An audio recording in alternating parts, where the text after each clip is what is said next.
오늘의 하나님의 말씀은 전도서 5장 10절로 17절, 제목은 재물의 헛되고 헛됩니다 라는 말씀 가지고 함께 은혜를 나누시겠습니다. 미국의 갑부 록펠러가 변화되기 전에 있었던 일입니다.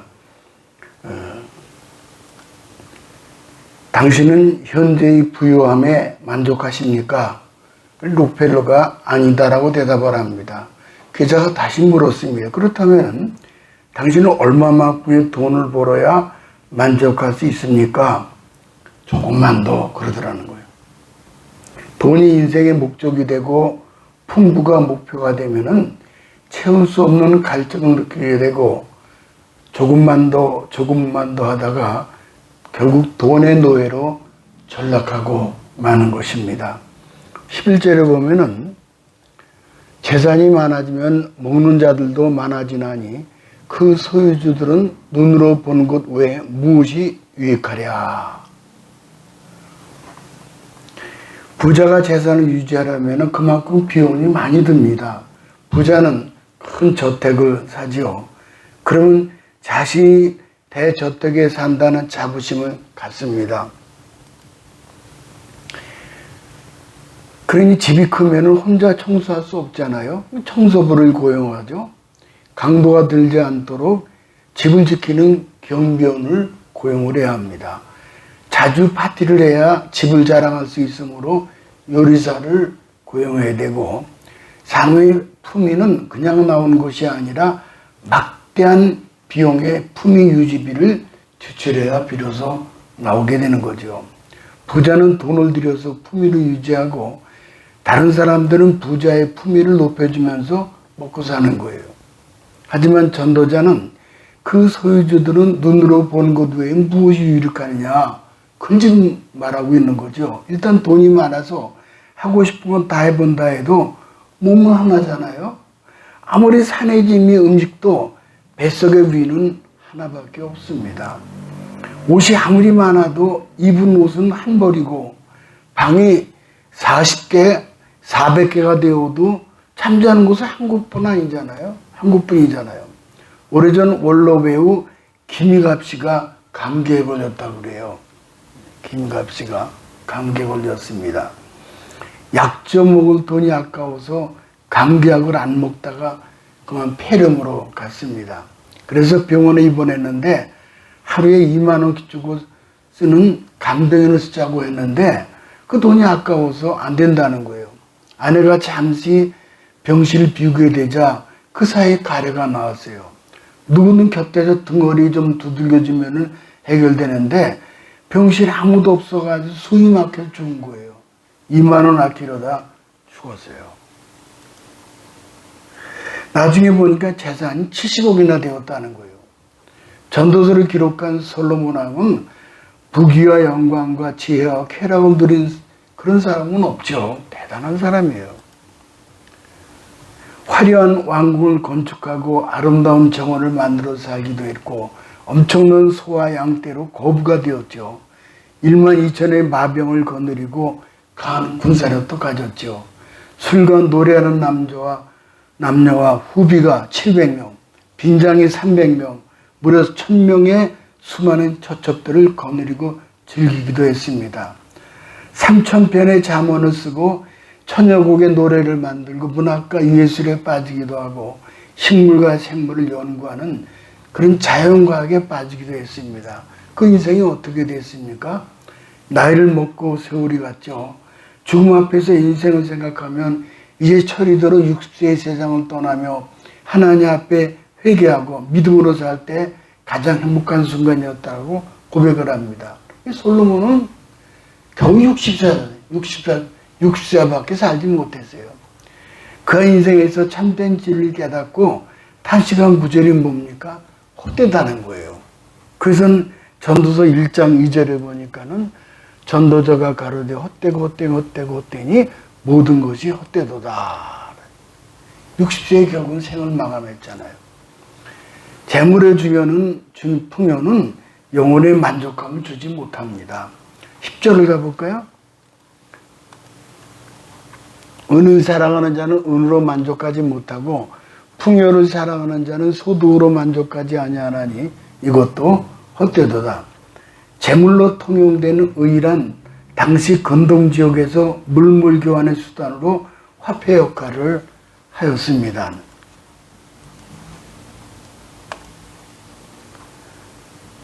돈은 아무리 많이 가져도 만족이 없다는 거예요. 사실 눈 보아도 족함이 없잖아요. 우리가 일을 하여도 임금을 받는데 받는 사람 모두가 만족합니까? 아니죠. 얼마간은 만족할지 모르나 이내 조금 더 하더라는 거예요. 많은 사람들이 재물이 행복을 가져다 줄 것을 생각을 합니다. 그러나 재물과 행복은 그 분야가 달라요. 재물로 평안을 살 수 없고, 재물로 행복을 살 수 없고, 재물로 건강도 살 수 없고, 심령의 만족도 살 수 없어요. 오히려 돈은 사랑함이 행복이 아니라 일만하게 뿌리다라고 성경은 말씀하죠. 디모데전서 6장 10절에 보니까는 돈을 사랑함이 일만하게 뿌리가 되나니 이것을 탐내는 자들은 미혹을 받아 믿음에서 떠나 많은 근심으로 자기를 찔렀도다. 재물의 폐단이 여기에 있습니다.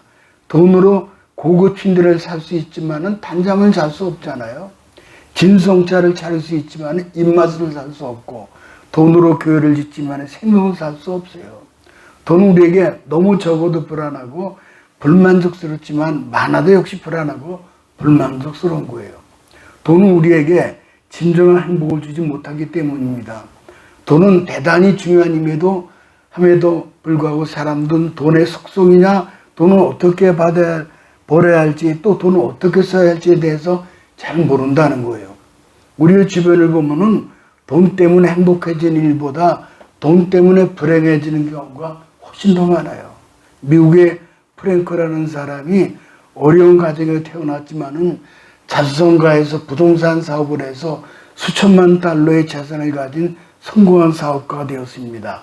미국의 프랭크라는 사람이요. 아주 돈을 엄청나게 벌었어요.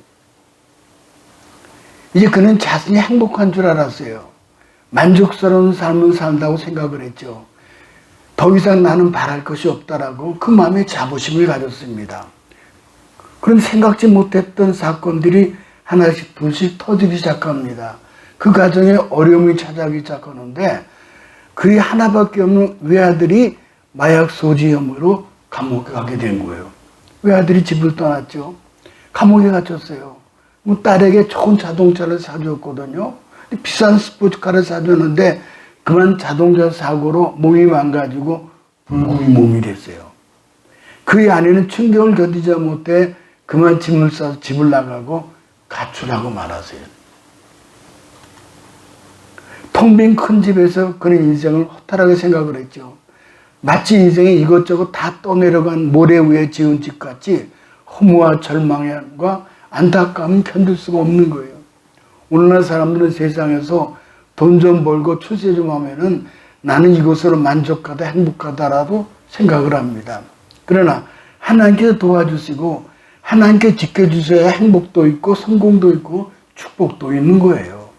전도서 5장 18절 가볼까요? 사람이 하나님 주신 바 그 일평생에 먹고 마시며 해아래 수고하는 모든 수고 중에 낙을 누리는 것이 선하고 아름다움을 내가 보았난 이것이 그의 분복이로다. 분배받은 복은 인생의 할당된 몫이라는 거예요. 하나님은 상을 뜻하죠. 우리가 먹고 마시는 것은 다 하나님께 주신다는 거예요. 공기도 하나님 주신 것이고 우리가 밟고 다니는 땅도 하나님 주신 것이고 온 우주 지구 자연 전체가 인간이 누리는 것이 다 결국은 하나님의 선물이에요. 이걸 깨달으면 지혜로운 사람이요 행복한 사람이죠. 죽는 순간까지 그것을 깨닫지 못하는 사람은 어리석고 미련한 삶을 살지요. 하나님께서 인간에게 필요한 의식주 문제 모든 것을 공급해 주시죠. 우리 삶을 만족하게 하시고 우리를 행복하게 만들어 주신 분이 하나님이셔요. 모세는 출애굽기 23장 25절에 이렇게 말하죠. 보면은 너희 하나님 여호와를 섬기라. 그리하면 여호와가 너희의 양식과 물에 복을 내리고 너희 중에 병을 제하리니. 양식과 물에 복을 주시고 거기다가 주목받는 구절에 집중하시기 바랍니다. 너희 중에 병을 제하여 주신다. 코칭 전문가 서우경 박사의 예정 이야기입니다. 아주 유명한 분이에요. 젊은 분인데 그녀는 불교 가정에 자라 불교 대학원까지 지나갈 정도로 열성적인 불교 신자였습니다. 31살 되던 해에 졸업 논문을 마무리하던 날 새벽 3시 하나님께서 그를 찾아오셨어요. 갑자기 입에서 방언이 터져나왔고 교회 가고 싶은 마음이 불도 일어났습니다. 그러니 가족들은 교회에 가지 못하도록 가두었죠. 그때부터 그녀는 온몸이 아프기 시작을 했습니다. 온갖 약을 써도 안 되고 체중이 30kg이나 줄어들어 생명의 위협의 지경까지 이르게 되었습니다. 결국 신앙을 가진 후배의 도움으로 기도원에서 금식기도하던 중에 성령의 능력으로 치료가 되고 소생되는 신유의 기적을 체험을 했습니다. 이것을 본 가족들이 예수를 영접하고 남편 역시 복음을 증거하는 동역자로 살게 되었다는 거예요. 그 후 신학을 공부한 그녀는 코칭을 가르치면서 복음을 전했습니다. 죽음의 일기에서 자신을 소생케 하신 하나님의 은혜를 고백하지요. 제 나이 33살 하나님을 만난 그날 평생 잊지 못합니다. 3년 동안 불치병으로 누워 지내던 제게 찾아오셔서 모든 병마를 고쳐주셨습니다. 성령을 보내시고 동행하신 일들이 기적처럼 일어난 거예요. 쉴만한 물가로 인도받는 상상도 못했던 치료의 복이 임한 거죠. 하나님 놀라우신 은혜로밖에 표현할 길이 없다는 거예요. 그렇습니다. 여호와를 목자로 삼은 사람은 오늘날도 우리 몸에 모든 것을 치료하신 분으로 오시는 그런 분이셔요. 두 번째, 재물은 큰 폐단이 될 수 있죠. 13절 가볼까요? 내가 해 아래에서 큰 폐단이 되는 일이 있는 것을 보았나니 곧 소유주가 재물을 자기에게 해가 되도록 소유하는 것이라. 큰 폐단이란 고통스럽게 다가온 악이라는 뜻입니다. 재물이 있으면 좋은 거지 왜 고통이 옵니까? 고통이 오는 이유는 재물을 너무 지나치게 집착하기 때문이에요. 그것을 상실할 경우 마음이 실망하여 마지막엔 돈돈하다가 돌아버리기 때문이에요. 돈돈하다가 돌아버려요. 재물이 많으면 좋은이지만은 믿음으로 활용하지 못하면 화를 만날 수 있다는 뜻입니다. 솔로몬은 아주 재미있는 표현을 했죠. 11절에 보면은 재산이 많아지며 먹는 자도 많아지나니 소유주들은 눈으로 보는 것 외에 무엇이 유익하리요. 재산이 많다는 것은 외적 즐거움을 잠시 누릴 뿐이지 더 이상 유익이 없다는 거예요. 12절을 또 가볼까요? 노동자는 먹는 것이 많든지 적든지 잠을 달게 자거니와 부자는 그 부유함 때문에 자지 못하느니라. 경제적 약자는 밥도 잘 먹고 잠도 잘 자지만 부한 자는 그 부유함 때문에 오히려 잠을 제대로 자지 못한다는 거예요. 재물이 넉넉하면 환경에서 고민해야죠. 그럼 예수님은 재물에 대해서 어떻게 말씀하십니까? 복음서에 예수님의 비유가 약 38회 정도 나오는데 재물에 대한 비유가 16번이 나옵니다. 이만하면은 예수님도 돈 이야기를 많이 하는 셈이시죠. 달란트 이야기, 데나리온 이야기, 청지기, 과원지기, 품꾼, 부자, 물질에 관련 것들이죠. 돈은 삶의 실제적인 문제이고 돈을 떠나서는 살 수 없기 때문에 성경도 물질에 대해서 그 속성대로 기록해 놓은 거예요. 2015년 4월 5일 스포츠 경향에 실린 한 이야기가 있습니다. 황모 씨가 2006년 로또 1등에 당첨을 했다는 거예요. 세금을 제하고도 상당한 금액을 갖게 된 거예요. 로또.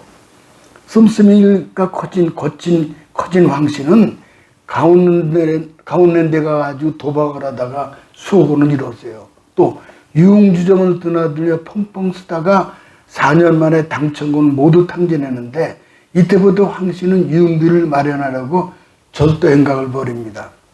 2014년 3월에 부산의 등산보 매장에서 60만 원 상당의 등산보를 훔쳤고 12월에는 진주 지역의 휴대폰 매장에서 스마트폰 2대를 훔치는 등 109차례에 걸쳐 1억 300만 원의 금품 횡령으로 결국 구속이 됐습니다.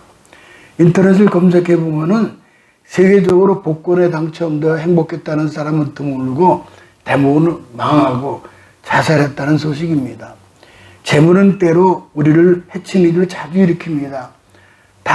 더 가져야 행복할 수 있다는 것에서 해방되어야 합니다. 불로소득이니 일확천금이 좋은 것 같지만은 많은 부작용이 있어요. 그래서 세상에는 돈이 없어서 생기는 문제보다 돈이 갑자기 많아져서 생기는 문제가 훨씬 더 많다는 거예요. 잠언에 보면 이런 말씀이 나옵니다. 잠언 28장 6절에 충성된 자는 복이 많아도 속히 부하고자 하는 자는 형벌을 면하지 못하리라. 수고하는 가운데 얻는 재물이 복이 된다는 거예요. 돈으로 할 수 있는 일은 많이 있지만은 모든 문제를 돈으로 해결하는 것은 아닙니다. 그래서 재물을 많이 가진 것에 목적을 두지 말고 작을지라도 항상 기뻐하며 쉬지 말고 기도하며 범사에 감사하며 살면 우리 인생에 희한한 감사의 축복이 흔들어 두르고 넘치도록 채워주시는 것이죠. 일본에서 6, 7세의 나이로 숨진 미야우치 노인이 있었습니다. 노인인데 죽었어요. 그 죽고 나서 집을 정리했는데 다락방에 5천만 엔이 예금된 통장과 1억 7천만 엔의 주식이 숨겨져 있었다는 거예요.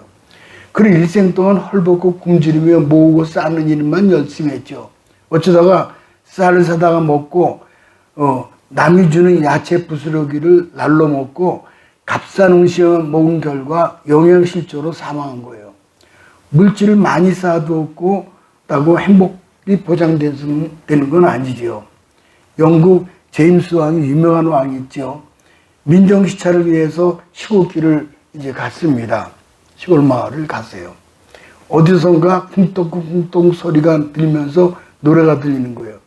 세상 사람 날 부러워 아니하여도 나도 역시 세상 사람 부럽지 않네. 영국 황제 날 부러워 아니하여도 나도 역시 제임스 왕 부럽지 않네. 하도 이상해서 가보았더니 노인 부부가 왕 결을 뒤집어 쓰고 싱글벙글하면서 방아를 찢어라는 거예요. 아니 당신들은 뭐가 그리 좋기에 영국 왕 제임스가 부럽지 않습니까? 라고 물었더니 그 노인 부부는 제임스 왕 말입니까? 우리는 나를 구원해 주신 예수님 모시고 살기 때문에 세상에 부러울 것이 없죠. 제임스 왕은 이때부터 이 노부부를 행복하게 만든 하나님 말씀을 많은 돈과 인력을 들여서 성경을 번역해서 내놓았습니다. 그것이 그 유명한 영국의 왕 킹 제임스 버전이라는 성경이에요. 여기서 시작된 거예요, 이번에. 그래서 전 세계, 영국을 비롯해가지고 영국 전부 다 이제 성경을 읽으라고요. 이때부터 영국은 해적과 무례한 나라가 변하여 신사의 나라가 되었다는 거예요. 우리는 하나님께서 각 사람에게 부여하신 조건에 만족하고 자신의 삶에 만족하며 살아야 합니다. 쓸데없는 욕심을 부리지 말아야 합니다. 근데 오늘날 사람들은 자기 몫에 만족하지 않고 조금만 더라고 욕심을 부리죠. 수세식 화장실과 욕조와 샤워 시설은 요즘 되게 필수 품목이지만 지금으로부터 불과 100년 전만 해도 유럽의 일부 왕후장상이 아니면 감히 상상할 수 없었던 것들이죠. 조선시대 최고의 영화를 누렸던 왕이나 비빈 등까지도 궁궐 후원에다 차이를 쳐놓고 하늘을 지붕 삼아 목욕을 했습니다. 그렇다면 우리는 지금 그 옛날 어떤 특권 계층의 사람보다 누리지 못했던 것보다 우리는 훨씬 더 영화를 누리고 있는 셈이라는 거예요. 밝기만 하면 날아갈 듯한 자동차 얼마나 귀해요. 옛날에 진시 황제들 상상했겠습니까? 자동으로 부채질해주는 선풍기가 있는가 하면은 에어컨이 여름 더위를 무섭게 합니다. 얼마나 큰 행복이에요. 우리는 빈손으로 왔습니다. 주어진 것은 모두 하나님께서 주신 것이지요. 세 번째는 재물은 영원히 함께하지 않습니다. 15절을 가볼까요?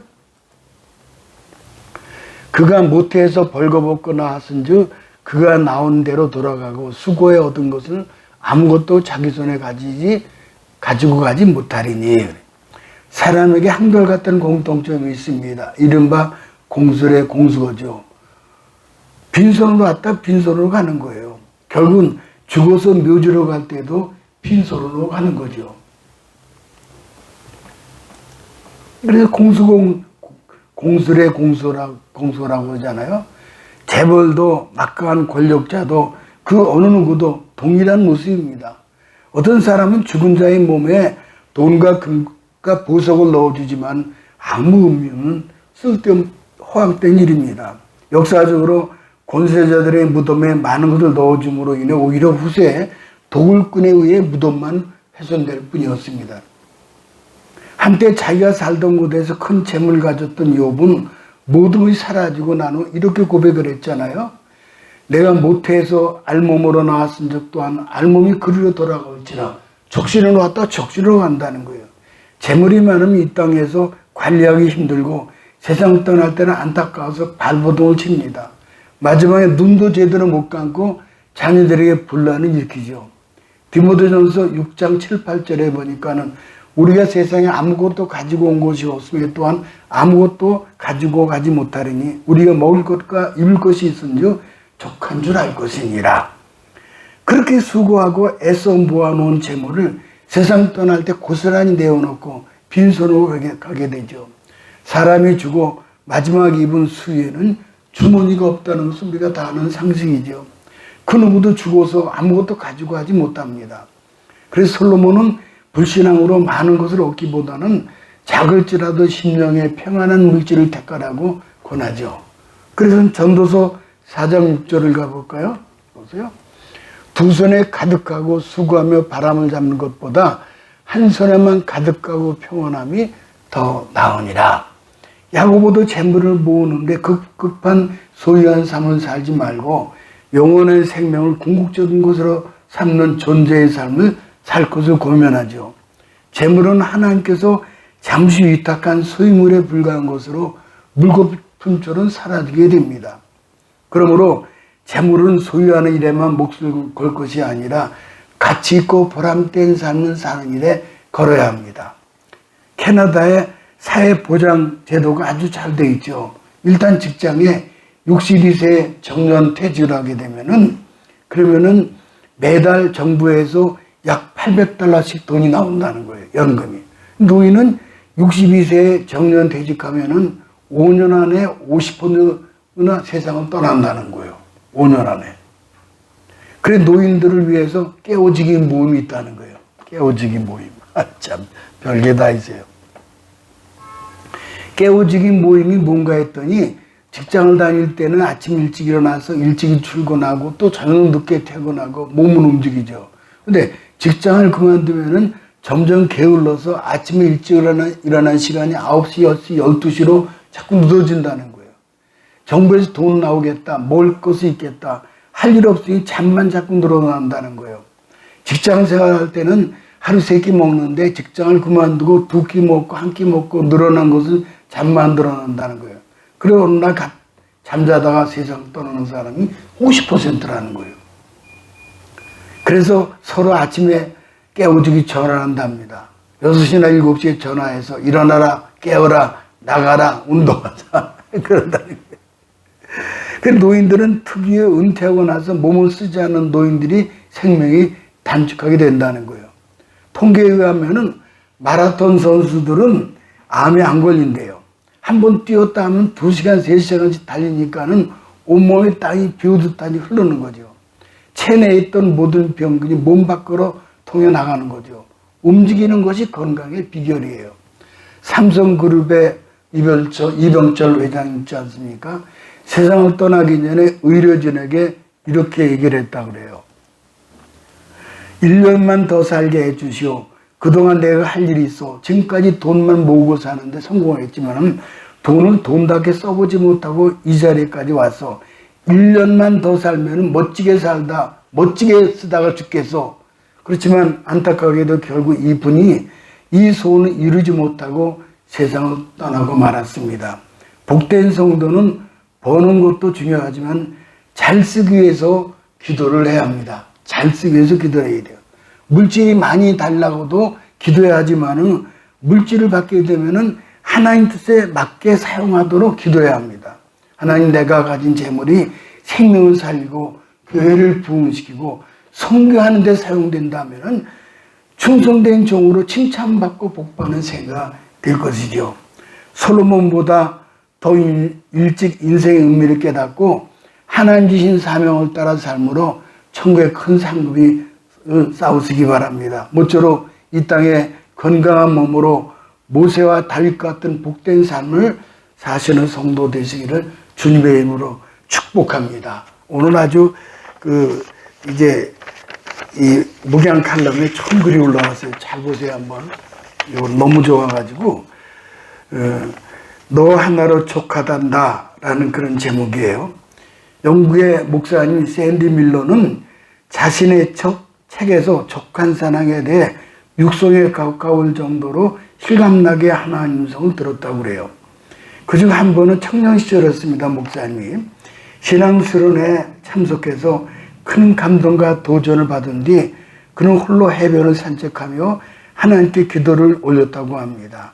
그가 올려드리는 기도는 헌신의 기도였는데 하나님, 저는 하나님 너무 사랑합니다. 지금 이 순간이라도 무엇이든지 할 수 말씀하시면 저는 무엇이든지 다 할 수가 있습니다. 바로 그때 그의 마음속에 분명한 하나님 음성을 주었다는 거예요. 나는 너 하나로 족하단다. 이런 음성이 들었어요. 마치 바로 옆에서 자신의 귀에 속삭이시는 것 같은 분명한 음성이었다는 거예요. 근데 그는 그 황소한 음성 앞에 또 다른 어떤 말도 할 수 없었어요. 그가 표현한 그의 감정은 당혹감이었습니다. 복음은 우리를 당혹스럽게 만드는 진리죠. 너 하나로 족하단다. 하나님께서는 이 진리를 십자가 위에서 증명하셨죠. 이 황송하고 당혹스러운 진리 앞에 우리도 이제 결심해야 합니다. 하나님 한 번만으로 저는 족한 인생을 살겠습니다. 아멘. 아주 좋은 칼럼입니다.